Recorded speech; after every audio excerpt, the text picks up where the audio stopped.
Hello, ladies and gentlemen, and welcome to episode 4 of your favorite AAA-Hole. This is the AAA-Hole Podcast, and let's just jump right into it. As usual, it's my co-host, Ozzy the Aussie, direct from Australia. Say hey to everybody, Ozzy. Hey, what's going on, guys? Today we're going to talk about publishers, specifically AAA game publishers, and even smaller game publishers, and whether or not they're even necessary anymore. As well as something I want to talk about that seems to be on the headlines here lately, and that's EA and Star Wars, which is where I'm going to start for tonight. EA and Star Wars. So my question here is, should EA have the Star Wars license anymore?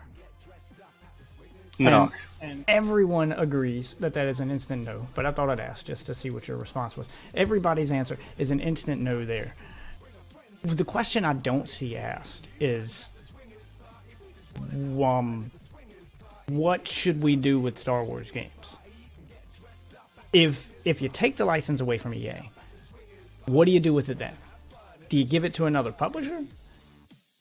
Do you rent it out a la carte, so to speak? Because that's the way LucasArts handled the games. LucasArts, they made games themselves, sure, but they also they didn't have a contract for the license itself. They kept the license, and they would just contract out specific games to different developers. And then they could have several games in development at once through different developers. And if a developer made a bad game or, didn't follow the rules, then they didn't get any more deals. I like that idea. But, of course, Disney's not going to be making any games themselves. I think Disney should keep the Star Wars license, and in order to keep everything in line with the movie canon and the direction that they want to see Star Wars go, instead of just giving the license to a developer or giving the license to a publisher and saying, make Star Wars games. We don't know anything about video games. What they do know is the story for Star Wars, what they want to be canon, and where they want the story to go. That much Disney does know. So what they need to do, I think, is write the plot for a game like you would for a movie. And say, hey, here's the premise. Okay, we want to make a game that tells this story. That's about this character telling this story. And don't write it in stone. Write like a guideline. As long as you make the game the way you want to make it, just make a game that fits this story, that can tell this story in an interactive way.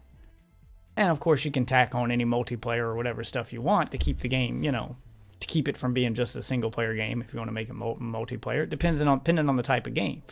But then you do that, and you pass it out to, you hand pick a developer. Or you put it out there and you have the developers bid on it. You find out what developers are interested in it, and you give it. If Sonic Mania taught us anything about game development, it's that you want to give your games to people who are passionate about making that game, who actually know what the product is, right, and aren't just in it for the money. Exactly. You want the developer of that game to not just be a good, a developer of good games, to be good at their job, but you also want them to be a fan, personally, of the thing that they're making the game of, to be passionate about it. Now, if they're a developer who created the franchise, obviously they're passionate about it, they have total control over it, and they want it to be good. If you're, in Disney's case, going to a third-party source to make it, then you don't want to give, your license to someone who doesn't even watch Star Wars, who's not caught up on the movies, on the lore, who's not passionate about it. In the same way that video game movies suck, because you tend to give them to people who've never played the fucking game. So they usually come out having nothing to do with the source material, and they're just trying to make money off the name. Failing says he'd give it to Ubisoft and have them make a Jedi Creed kind of game. Yeah, I could see that. I could see that. I don't know if Ubisoft is the right pick. I mean, less Jedi Creed and more updated Star Wars Bounty Hunter, if you ever played that back in the PS2 day. Look, I'll tell you, my absolute personal favorite Star Wars games was the Dark Forces games that later became, the Jedi Knight games. They were first Yeah, a person, revisit but to then them yeah, they were very. You know and what? make them canon. They were first person for most of the games. And they told the untold story of a Jedi that turned to the dark side and then managed to come back from the dark side. And that's something that I don't think we've ever really explored, especially in the current movie canon, is someone who went to the dark side and was able to come back. The closest you get is the redemption of Darth Vader. Spoiler alert for like a 50-year-old movie. You get the redemption of Darth Vader at the end of the original trilogy where he becomes good for like... No, but I'm talking about in the movies. Oh, in the actual movies, yeah. There were a number in the like, Clone Wars series, but... Yeah, but in the actual movies, like as far as, you've never seen that live on screen other than with Darth Vader and the, 10 minutes he was good before he died. Where he redeemed himself with one final 10 act. 10 minutes? That long? Yeah, I don't even think it was that long. But, well, if you count his ghost appearance at the end, I guess. He hung out for a few minutes at their Ewok party. But you've never really seen it, like, play out movie style. I mean, you saw it in the Clone Wars animated thing, but I'd love to see it, like, hyper-realistic looking, not like a cartoon. And if, now that Bungie's free of, Activision, if they had the resources, I'd say it'd be the perfect game for them to make. A remake of Dark Forces or a retelling in a way that matches Disney's new canon. But that's the way the Dark Forces games played, was a lot like Destiny. The majority of the game was first person. You had a few force abilities that you could use in first person after, they recharged or whatever. And then when you pulled out your lightsaber, similar to pulling out a sword in Destiny, it went into third person. And the only difference here is they'd have to change the controls completely so that you could actually do all the lightsaber moves like you could in those games. Because when you pulled out the lightsaber in those games, the controls changed completely. You could do sword combos based on your movement, etc. So basically what you're saying is you want a Star Wars Halo. Or a Halo Star Wars. Kind of. I mean, that's kind of what Jedi Forces was. It was the closest thing to Halo before there was Halo. Yeah, and and the Halo games drew a lot of their inspiration from that. And if any developer has proven that it can do large-scale space battles, that it can do, a space opera kind of narrative, the way that Star Wars storytelling. Yeah, it's Bungie. Like, the game is made for them. I seriously think that they could do them justice, especially now that they're out from under... that AAA publisher that had them under their thumb and was forcing them to ruin their own passion project, their own game. If they have the resources left over after this split, and it'd be great extra money for them, because right now the only thing they have in their wheelhouse is Destiny 2 and whatever Destiny game they make after this. And now they're going without a publisher, so it's up to them to support themselves. And if Destiny doesn't keep the company afloat, they'll go under. If they could set aside a team that could handle making, even if it's a single-player experience. I personally would want it to be a single-player experience. I mean, I would too. We don't have many good single-player AAA titles out at the moment. I wouldn't mind it being like it was back in the day where... Dark Forces 2, Jedi Knight was one of my favorite ones. I played that, but it had multiplayer. It was the first one to have multiplayer. It still told the single-player story. Single-player was still the meat and potatoes of the game. Multiplayer was just your standard multiplayer fare back in the day. You had your deathmatch, your team deathmatch, you capture the flag kind of stuff. It was pretty standard affair. But then they had that lightsaber-only mode for multiplayer, which is where I spent 90% of my time. I was in a clan, It was great. And they definitely need to make it on PC because we had made our own maps and character skins and stuff for the multiplayer. I love the single player, but the multiplayer was where I spent the majority of my time after I beat the single player. Kept the game alive, and they could, do something like that would, make expansions for it. Dare I say cosmetics for the multiplayer for those people who get into it, but make the main focus of the game the single-player experience. in the same way that Halo was. The main focus of the game was single player experience, and then you had your deathmatch and your team deathmatch. I'm talking about Halo 1 through 3. I'm not talking about after Microsoft took it from them. Talking about the ones that Bungie made. The majority of the game was single player. Maybe add that co-op experience that made the game great, that made Halo great. Maybe add that to it. But doing that, like if Disney did that with the license and would just basically license out individual games to developers instead of licensing out the entire Star Wars brand, then you could give this game to Bungie and say, hey, here's an idea for a game. Can you make this work? We know you specialize in first-person space shooters. Something similar to Destiny. Can you make a Star Wars game? That tells that narrative, that has that style. Can you make this work? And then, give them a good deal. Give them some funding. Make it happen. I think it would do a lot to boost Destiny, especially now that they don't have a publisher to back them. So they, probably need... I would love to see them make money to keep their company afloat ways other than monetizing the shit out of the one game they have and just being a one-trick pony. And then they could do other stuff for other devs. Maybe you've got an RPG that you want. Yeah, a game that would be better suited as an RPG kind of deal. One game I could totally see being made and would be absolutely brilliant is, to circle around to what I originally said, the Star Wars Bounty Hunter. Here's the basic way you do it.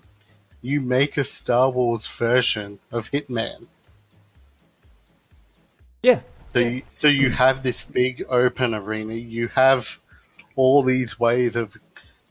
You play whatever bounty hunter they want to put it in as, whether it's Jango Fett, whether it's Boba Fett, IG-88, all of these, or create your own bounty hunter character like they're basically doing with this new Mandalorian TV series that's coming out.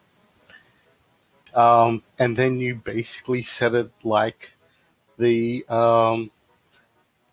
Hitman games. However, you could then chuck in different things to change up that formula, whereas you may not be assigned to kill the character. You may have to capture the character, and then you have to somehow get that character out of the situation without being spotted. Yeah, there's a lot of gameplay choices in a bounty hunter type game. Phelan says to make a Assassin's Creed type game, but based on Star Wars. I don't think that would be a Jedi game. I think the perfect plot for that one is to have you actually play as a Sith, and have them hunting down the Jedi. Have it set after Episode 3. And Episode 3, post Order 66, hunting down. Because we know not every Jedi actually got caught in Order 66.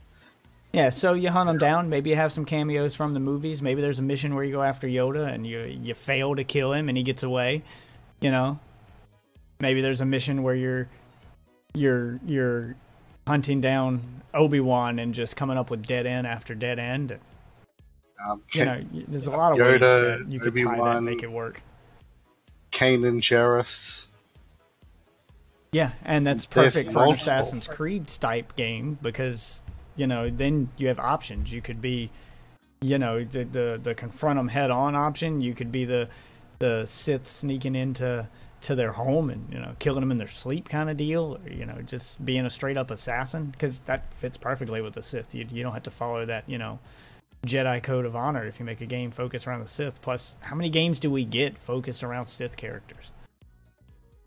I mean, that's what everybody got excited for Battlefront. Yeah, that's what everybody got excited for Battlefront 2. Is it started out telling this story from a perspective we've never seen before, from the perspective of someone just working for the Empire who didn't even realize how evil the Empire was. To them, it was just this, just a job. To them, it was like joining the military. You don't realize how evil the military is till they give the order. So, you know, they're on the planet, and then they look up in the sky and see the fucking Death Star explode. And they realize all their friends, their family, everybody they know and work with and love is on that Death Star. And you think that they're going to tell this story of revenge, and of course, halfway through the very short campaign that actually was in Battlefront 2, halfway through that, spoilers for anybody who hadn't played it or may even still pick up that crap of a game, that dumpster fire that is Battlefront 2.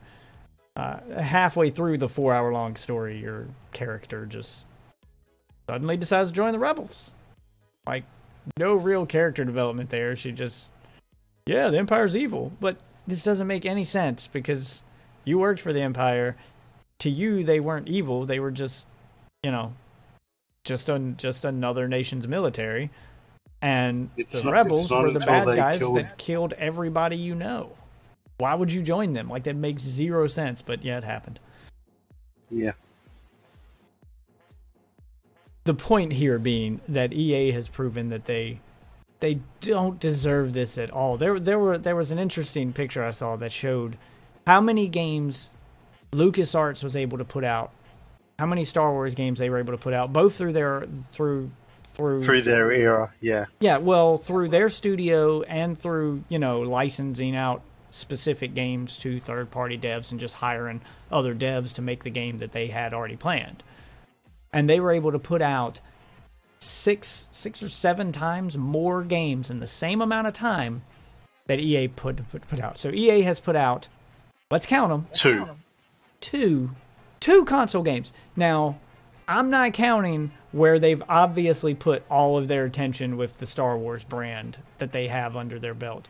And that is them just fucking farting out mobile game after fucking mobile game with the Star Wars name on it. Mobile games. It's just like, yeah, we have these little pieces of as well.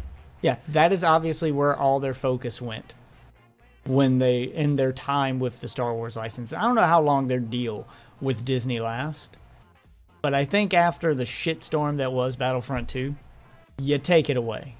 Whatever that deal was, I'm sure Disney can afford to take the hit and just say, you know what? It's better for us to save the Star Wars brand and pay whatever legal fees they have to pay to get out of that contract than to let you make another game that's going to run the good name of Star Wars into the ground. Disney can afford it. Just fucking pull out of that shit. And then take a step back. Write some good stories first. Stories that maybe you want to tell that aren't good enough to be movies on their own, but you still want to tell. Maybe they're too good for comic books, but they're not good enough for movies, and that you feel they'd be better as interactive experiences. Make them video games. Or take a step back and look at the past.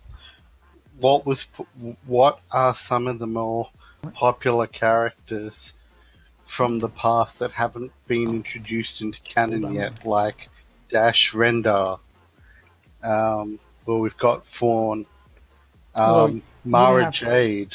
Well, you'd have to go through the current canon, though, because a lot of those characters got wiped from canon when Disney took over. Oh, yeah, that's what I'm saying. Go back, find these characters, and find out how can we implement them into canon in a positive way that won't mess with what we've already set up. Oh, I agree. There's a lot of stories, and I mean, there's even new characters that they put in that people just... You could correct the mistakes the movies made with video games. Make them an interactive experience, you know, just... We still know who the fuck Snoke is. Maybe a backstory for Snoke. You know, something. There's a lot. There's an infinite amount of options here, and an infinite amount of choices and styles. Who is Snoke? What is Snoke's connection to Luke?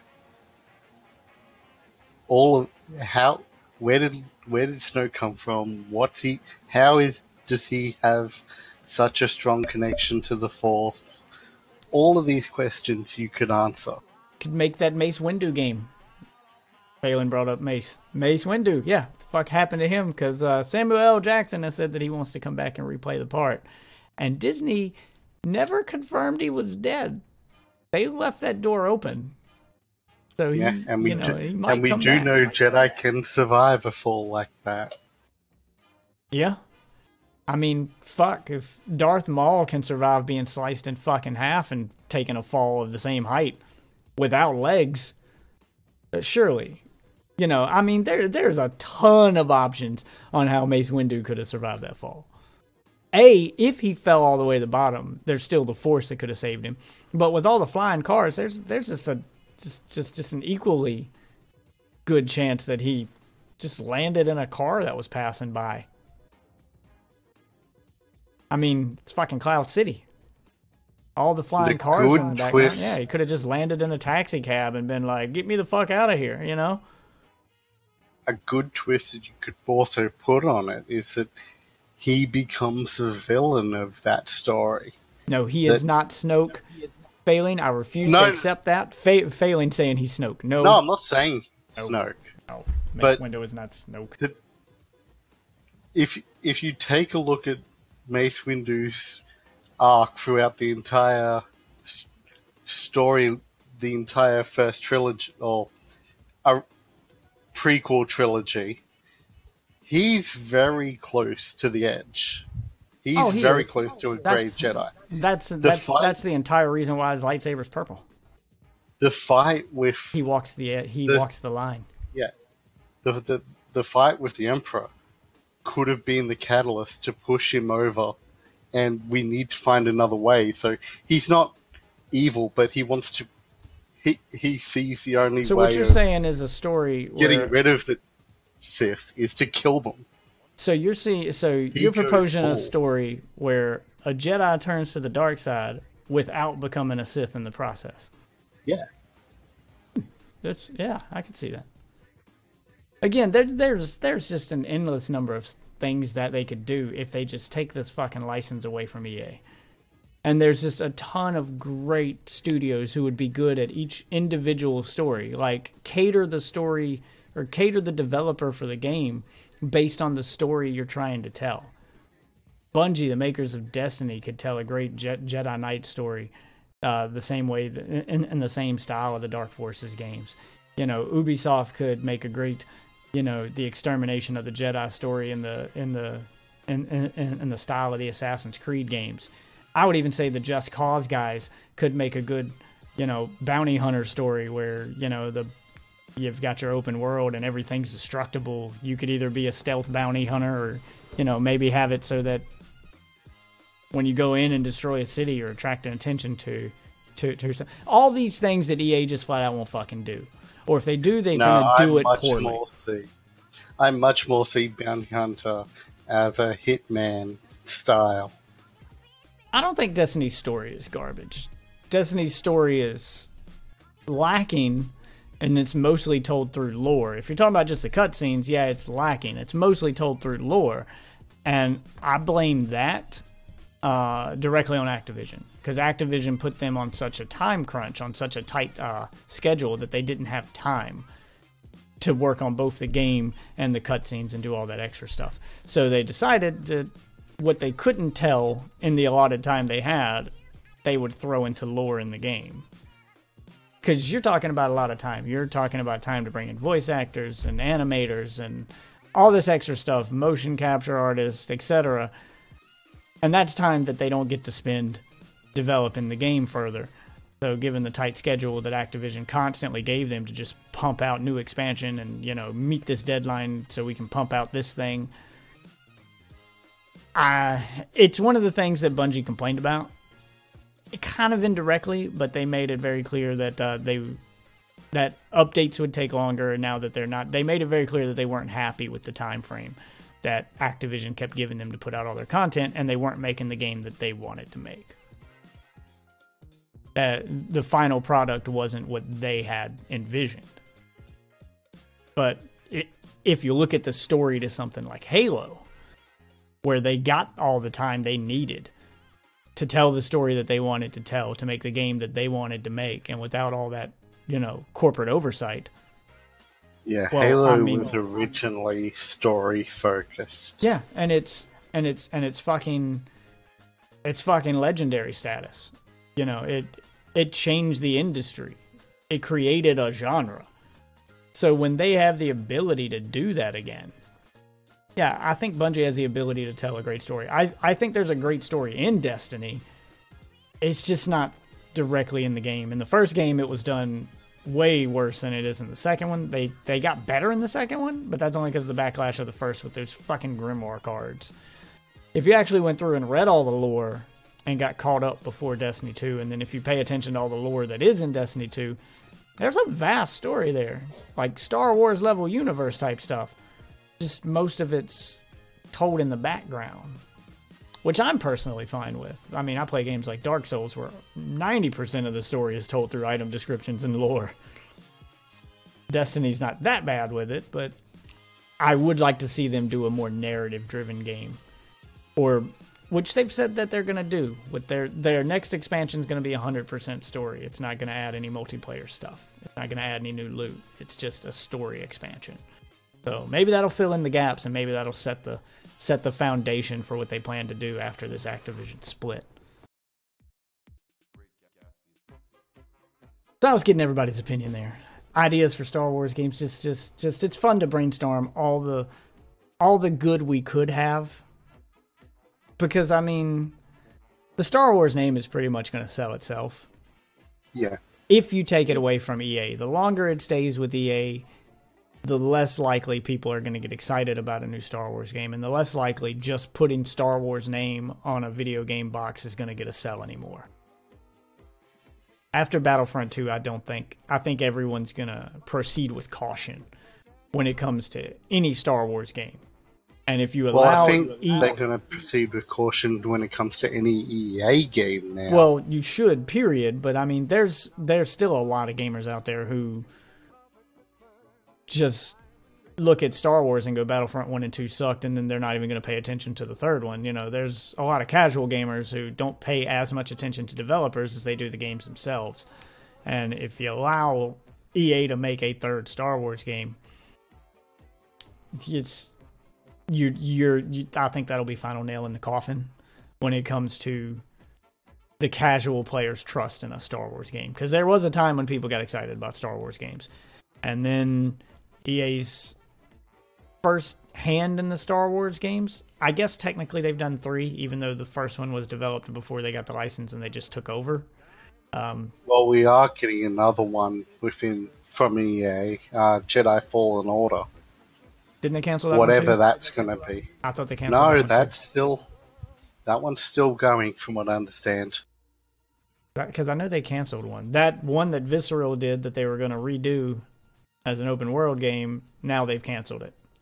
Yeah, that one's cancelled, but that's not Fallen Order. Okay. Because we really don't know what Fallen Order is yet. Because if it ever sees the light of day, which personally I'd be happy if it didn't, just take the fucking license away from EA, let them take a hit on that one and give it to somebody else. Because EA came on board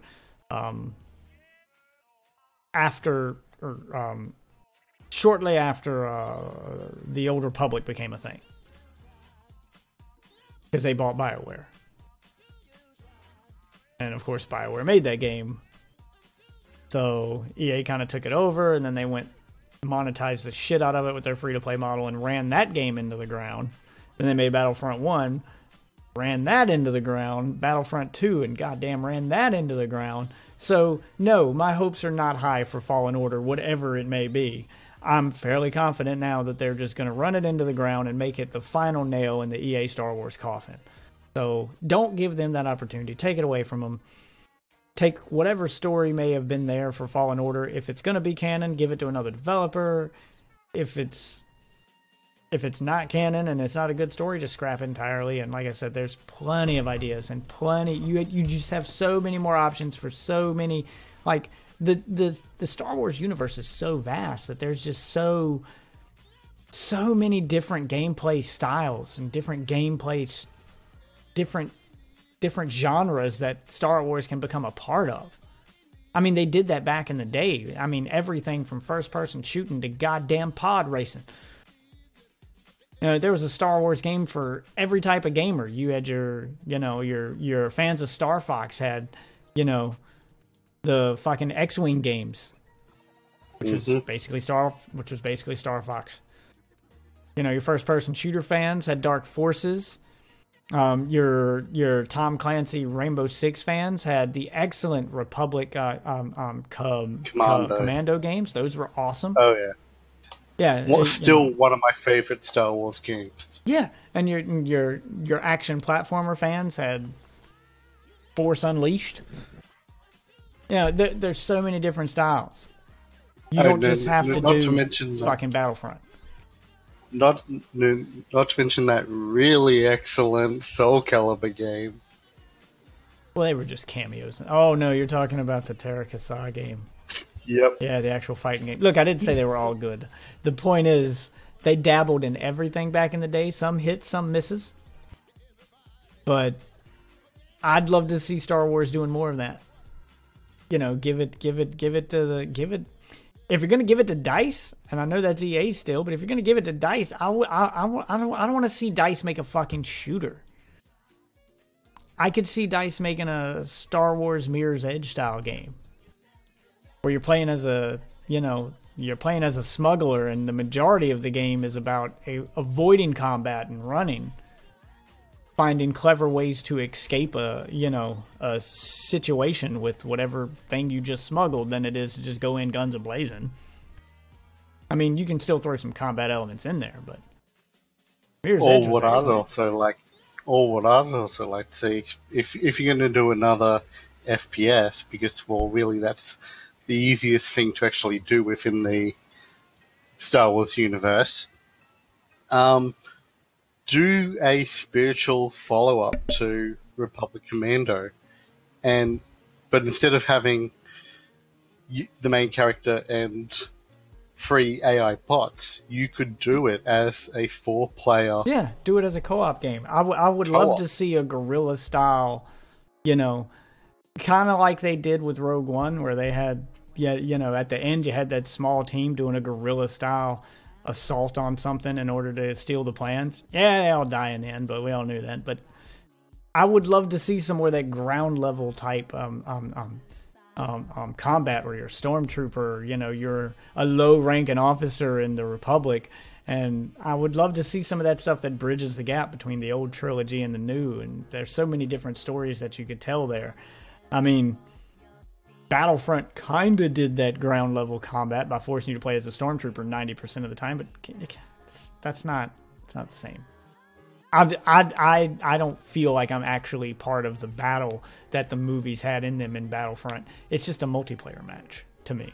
It just feels like another, Oh, but Battlefront 2 did that quite well, and by Battlefront 2 I of course mean the original Battlefront 2. Nah, the EA ones. That was their quote-unquote selling point. But yeah, I'd love to see more of the Republic Commando type stuff. That Rainbow Six type stuff where you've got a elite squad team. Maybe they're Republic forces. Maybe they're stormtroopers. Maybe even let us play as some Empire guys, and or maybe some First Order guys.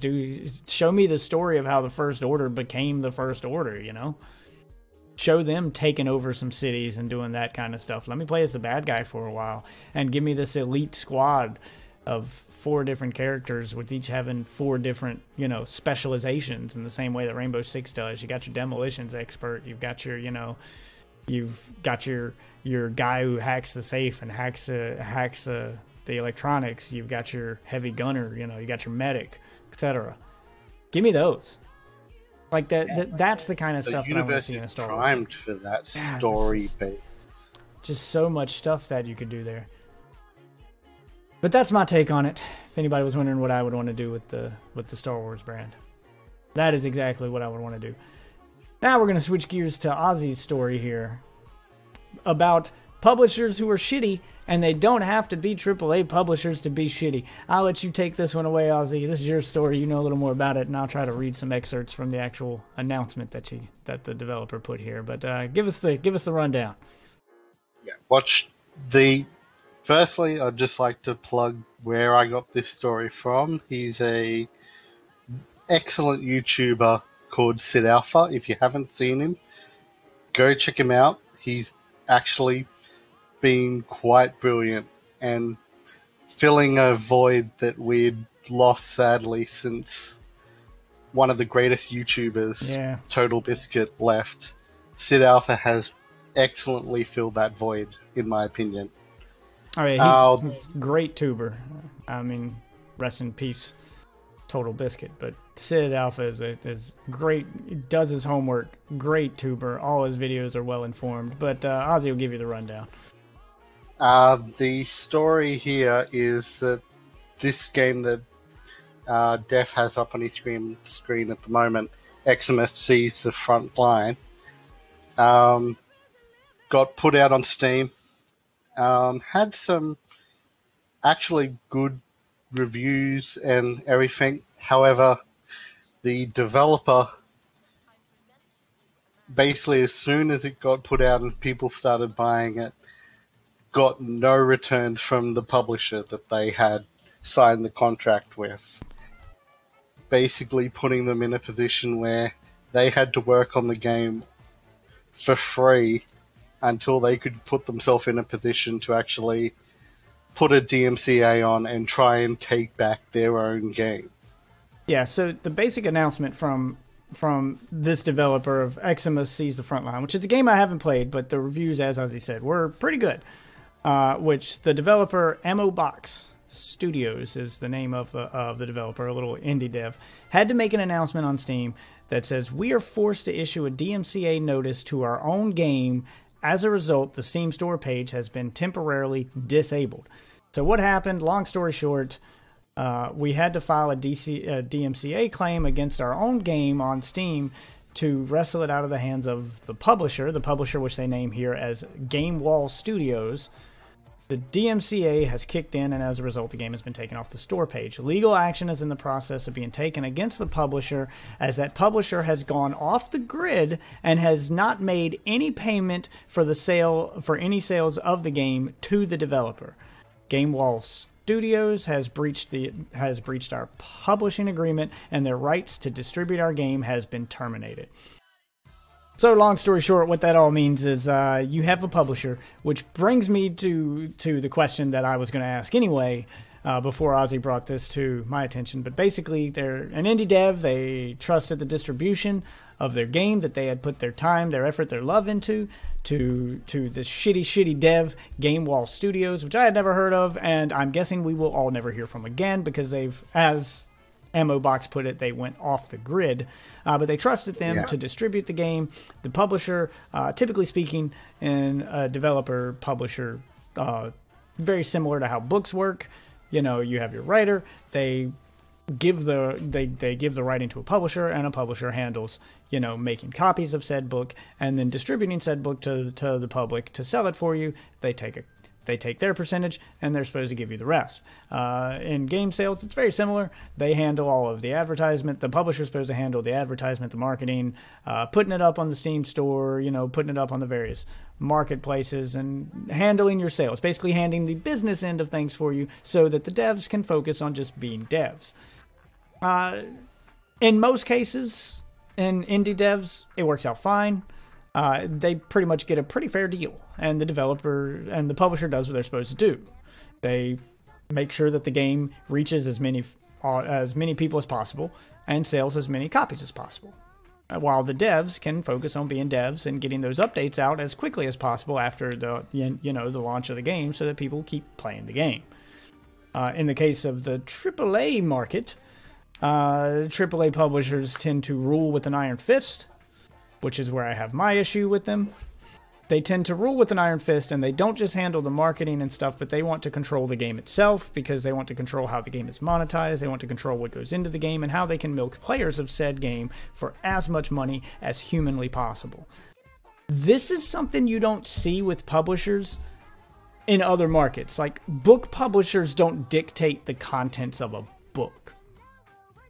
Even movie publishers, it depends. If they're funding a movie and they're paying for it, then they may want certain scenes taken out or deleted in order to reach a certain rating. But for the most part, they still let the writers of a movie make the movie they want to make. They just want to make sure that it reaches a certain rating so that they can reach a certain audience.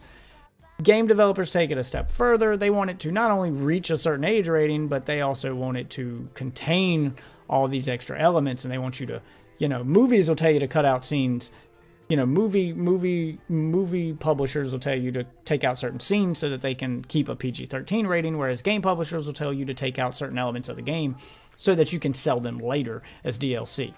That's kind of the equivalent of, imagine if, Avengers Infinity War was cut up into 30-minute segments and you had to buy a movie ticket to see each one instead of watching the whole movie in one sitting.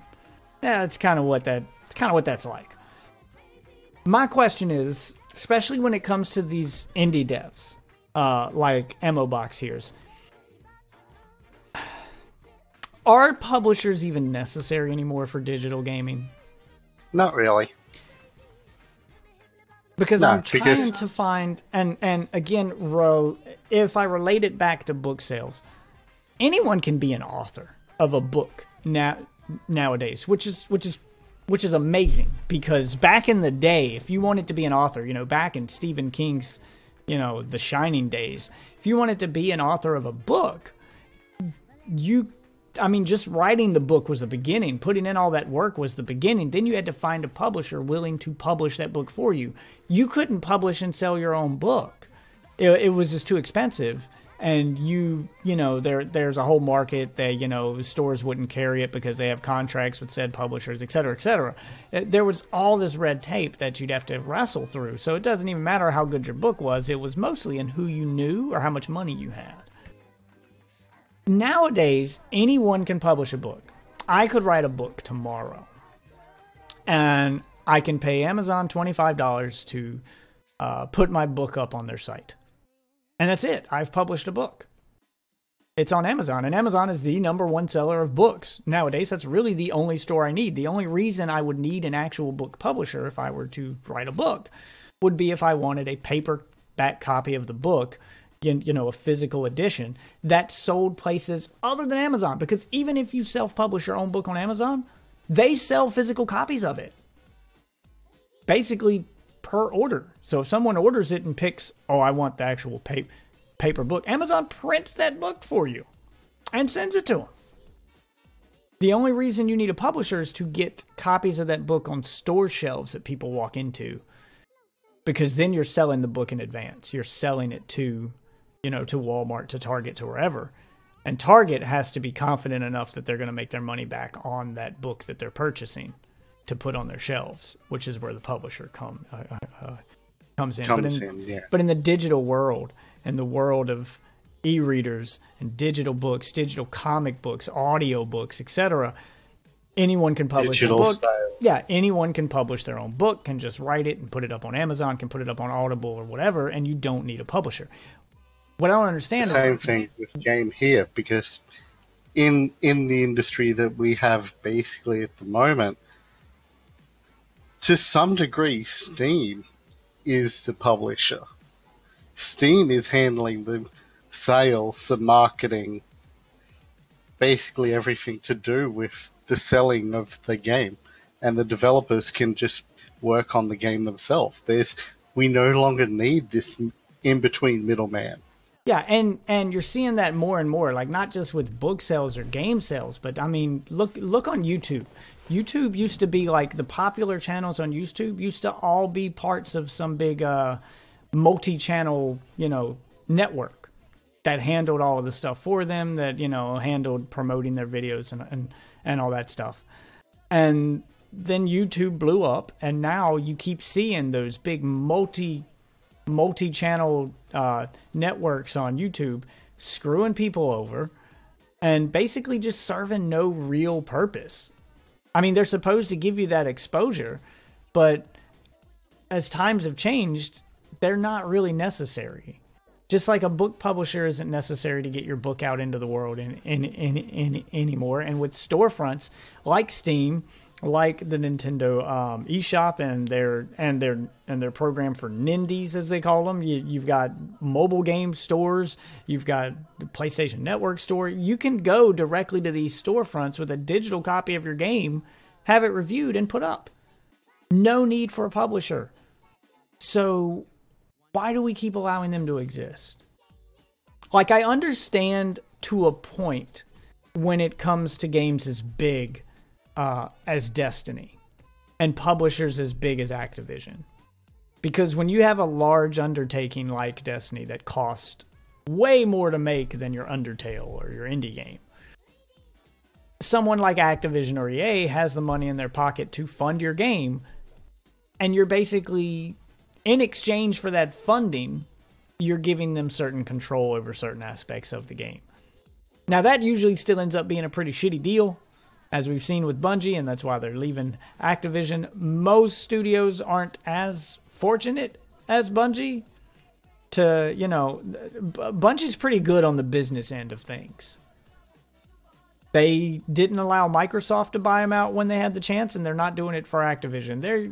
They're pretty good at keeping a nest egg and keeping themselves afloat and not putting all their eggs in one basket. They're pretty good on the business side of things, but most developers aren't that good at the business side of things. That's why they trust these publishers, and these publishers end up butchering their games with their rules. The whole Darth Vader, I'm altering the deal kind of thing. And eventually these companies go under. Yeah. They fall in the wake of these publishers that use and abuse them. Use them until they can't anymore, and then when you're not making us any more money, you're expendable, and just close the doors on them. In this current market, we don't really need publishers anymore. For those big games, call them what they're going to basically be. They are investors. They're there to fund the game. Yeah, they can have certain input, but push them to the back and say, right, we're here to pitch you an idea. You're betting on our idea to make you money. Let us do our job. Well, the question that's raised then is, what's the answer? How do these companies like Bungie or like someone who have a big idea for a big expensive game that, hires these expensive, top shelf voice actors, that's, top shelf graphics, top shelf, CGI cutscenes and story, and, this big budget game, where do they get the funding to help them make their game without going to a developer? How do they get investors to invest in the game without giving those investors control of said game? Because that's what a publisher is going to do. It's going to take control, like Activision did, and like they had to weasel their way out of it. Destiny was, like I said, Destiny's good at the business end. They're very protective over their property, and I think more devs should be, because this is 2 times in a row that Destiny has worked with major companies, had contracts, and developed games, and not given up control of their company. I mean, in the case of Halo, yes, they gave up control of Halo, but they were a new developer then, and I think that's what gave them the funding to make Destiny, and Destiny's the game they said they wanted to make next. They were done with Halo at Halo 3 anyway. They wanted to make something else. But they're refusing to give the rights to Destiny to Activision when they leave. Yeah, well, that's basically what needs to really occur, that these big studios grow somewhat of a backbone and say to the publishers, this is how it's going to go down. Either you're on board and have the chance of making billions of dollars, as well as something that will make your publishing house look really good. Otherwise, we just walk away and go find someone else. Now, see, I think it's a couple of different things that go on at one time when this happens. All right, so looking at it from the publisher standpoint, the publisher sees a great idea like Destiny. They want it. They want control of the license itself, so that if, Bungie fucks it up or they're not able to play ball or work with the publisher that would make the game the way they want it then. Because at that point, if they're investing their money in it, they want control over it. They want total control over it, in the way that Microsoft took total control of Halo. They want total control over it. And if they can't have that, they want to be able to shit can that studio, that developer, and then pass it off to somebody else, in the way that EA is constantly shit canning and closing the doors of developer after developer because they can't meet their demands or do what they want them to do. They want total control. But the developer side of things is they don't want to give up that control. But I feel like they get strong-armed into signing these contracts because it's, well, where else are you going to get the funding? If you want your game to see the light of day, this is how you get it. And I completely understand that. You got somebody like Activision knocking on your door, and they've got basically this fucking suitcase full of money that they're going to throw on the table. And yeah, you can say all you want that you would turn that down or that you wouldn't let them have this kind of control over my game, etc., etc. But that's harder to say when you're staring at a contract and you see all those zeros on that piece of paper. And you have to look at the amount of money you're turning down in order to keep control of your game. So when you're left with the decision of make some compromises, and I'm sure that that's what happens. They think they're only going to make, like in the case of the Activision one, I don't think Activision was clear with Bungie on the amount of changes they would want them to make. They probably made it sound like, oh yeah, you just change a couple things and we'll be good. We'll give you control. And then slowly, through the course of that relationship and that contract, with each new update and with each new patch, their grip on that developer gets tighter and tighter. I am altering the deal. Pray I do not alter it any further. So then and as a developer, you're left with this option of this large sum of money on the table where you can make your game, you just have to make it a certain way. And they probably make it sound not so bad at first. And on the other hand, you have trying to go about it on your own and risk losing your entire company and never getting your game made. So I can see how that's a shitty deal and why you would go with a developer no matter how shitty they seem. Even someone as shitty as Activision or EA, they have the money for you to sell your soul to, basically. So my question is, like, what option do you have? Like if you were going to make you had this vision for this big budget game and you still wanted to retain your independence, how do you fund it then? Even if you're an already established developer, how do you fund it? I'm trying to think of a developer that's made a game that still has control of their game and it's a big name game. That would be a good example. And honestly, I'm drawing a blank right now.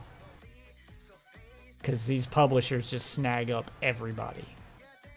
I can't think of a single developer right now that's made a big enough game that they wouldn't need a publisher.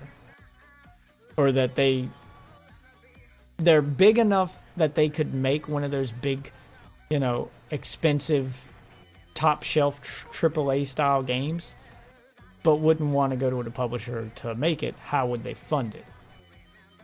Well, it's not really the publishers that are at fault here.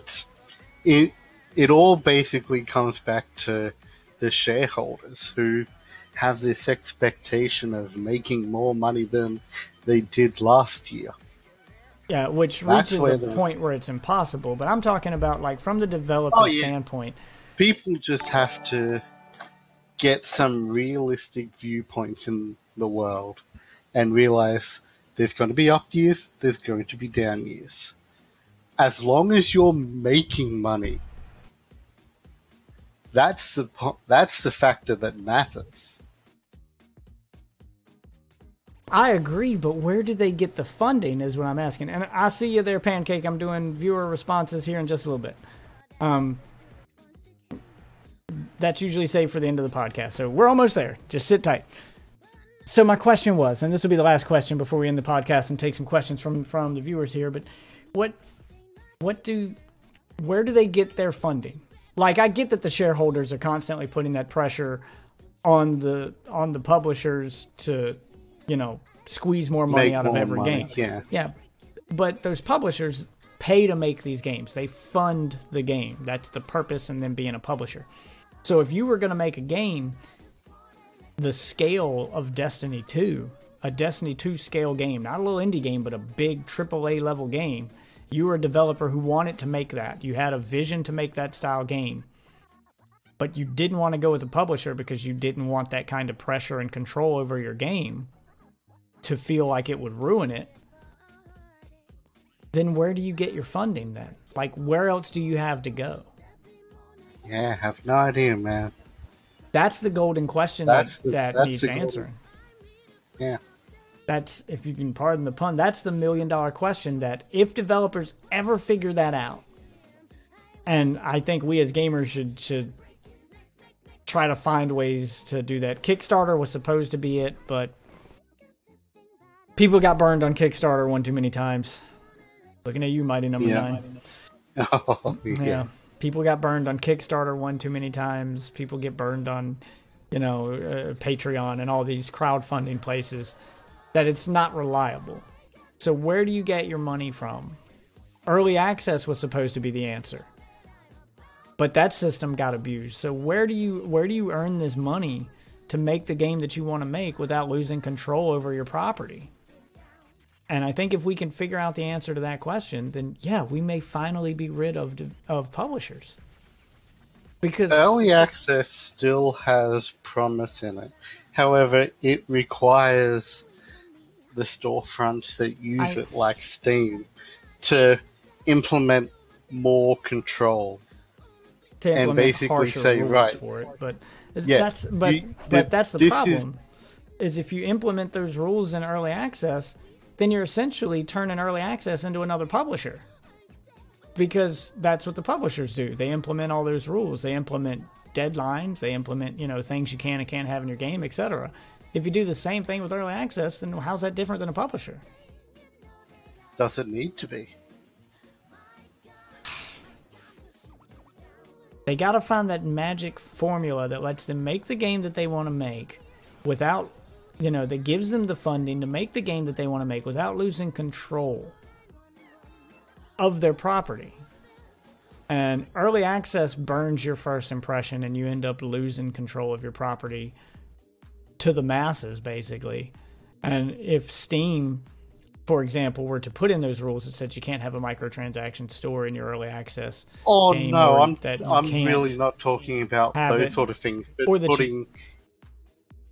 I'm more talking about putting in development milestones.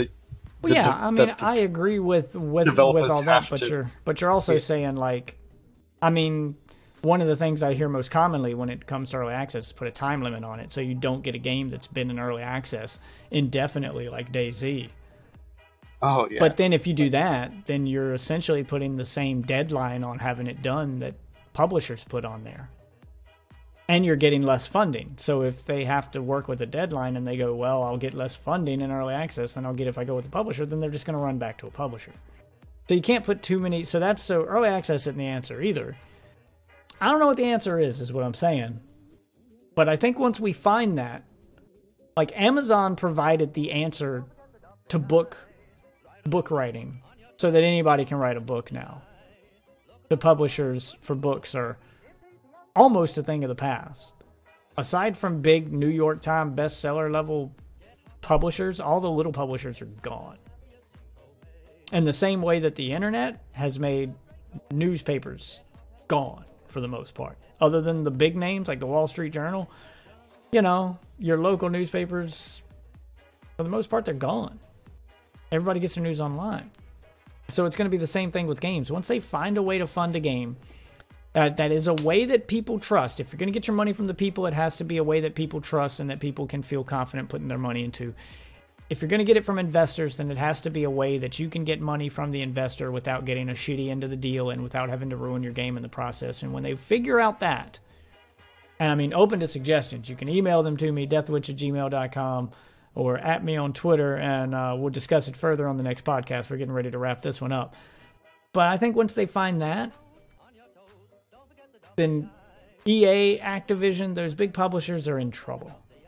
I mean, they're already getting pretty desperate. They must be. That's why they're desperately monetizing the shit out of everything, right? They're running out of ideas and they're running out of people to, they're running out of games to publish. So their business model isn't sustainable either. I feel like we're at a pretty close to a turning point in the industry. And we're either going to see a gaming crash, maybe not as bad as the one in the 80s, but you may see a crash in the AAA market,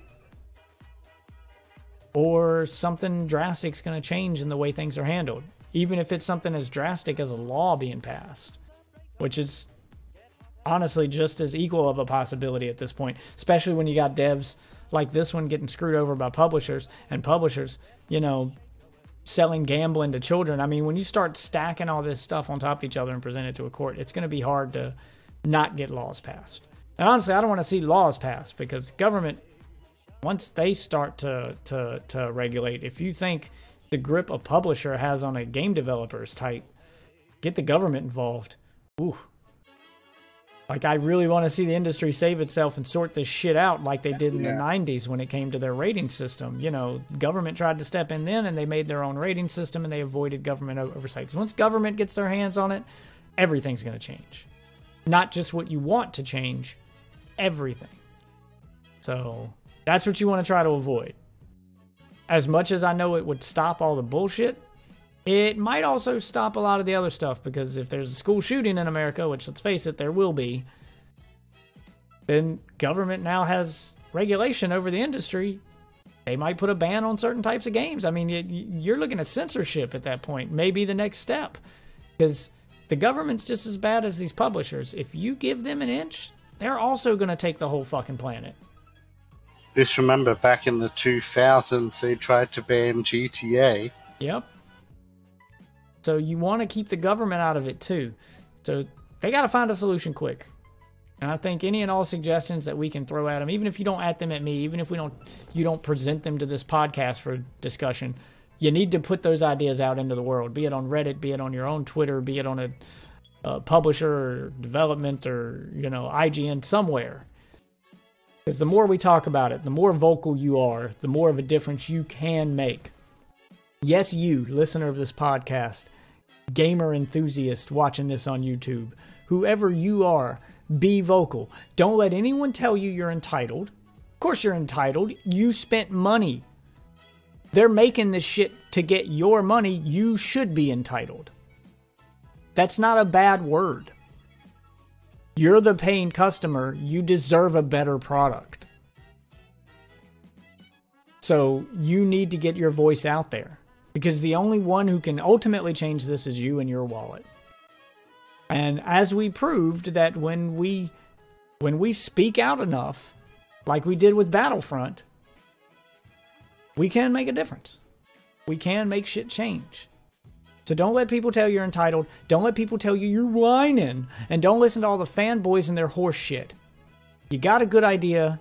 You've got an opinion you're entitled to. Yes, you are. Then you should speak it. And ignore any naysayers. All you can do is put your idea out there. And if enough of us put our ideas out there, and I promise you're not the only one with a good idea, and you're not the only one who hates these practices, the more of us that speak out against them, the better chance of it changing. And the more ideas we put out there, the better chance of us finding that magic good idea, that magic formula that can save the gaming industry and find that happy middle ground that we're all looking for. I feel like that's what we're all looking for. We're all looking for that happy middle ground where we as gamers get good games and get to pay a fair price. And I'm not just talking the $60 price tag, but I'm talking about fair monetization within the game too. Because there has to be a middle ground where they don't monetize the shit out of it the way that EA does. They don't, they don't do predatory practices and prey on gambling addicts or children. A fair monetization system in a game that won't intrude on your gaming experience, but will make them enough money that, they can stay in business too. And we need to find that middle ground before the government steps in and finds it for us. Because, again, this is the government. Once they step in, Yeah, it's going to start with loot boxes. But once they realize that they're now allowed to change things in games, they're going to change all the other stuff that they don't like. And anyone in America who's seen the news after a mass shooting knows they don't like a lot of things in games. So I don't want to go back to, we don't want that kind of oversight. We don't, that's, you're going from keeping games safe for children to censorship. And that's a fine line, and expecting the government to walk that line never ends well. So we need to find that happy medium before the government finds it for us. That's my 2 cents. That's Ozzy's 2 cents here. So this is the end of the podcast. I'm bringing it to an end, but before we go, we're gonna answer. Let's see. I got a couple viewers here. Any viewer questions before we go? Pancakes rock. I see you were waiting. If you got a question or a comment, now is the time, because we are ending this podcast. Those of you who are listening to a downloaded version of the podcast, maybe you're watching this on YouTube, thanks for watching. Thanks for taking me in your ear with you on your morning jog, your morning commute to work, wherever you're going.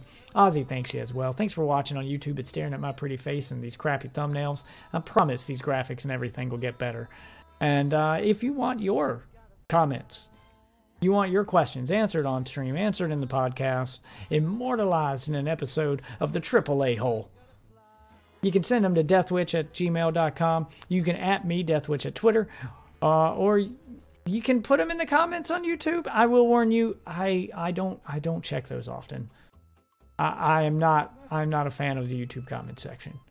Or you can join the live stream recording, hi viewers, of the podcast itself right now, and every Monday night at roughly midnight.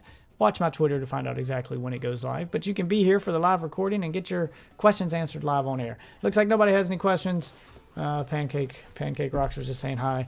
Failing already got his questions answered, and the rest of you seem to disagree with me. So thank you all for watching. This has been episode 4 of the AAA-Hole Podcast, and we will see you guys next week. Let's hope the gaming industry doesn't fuck itself too hard before then. But if it does, you'll hear about it here. Say bye to everybody, Ozzy. We're out of here. See you, man. See you guys. Thanks for listening. See you next week.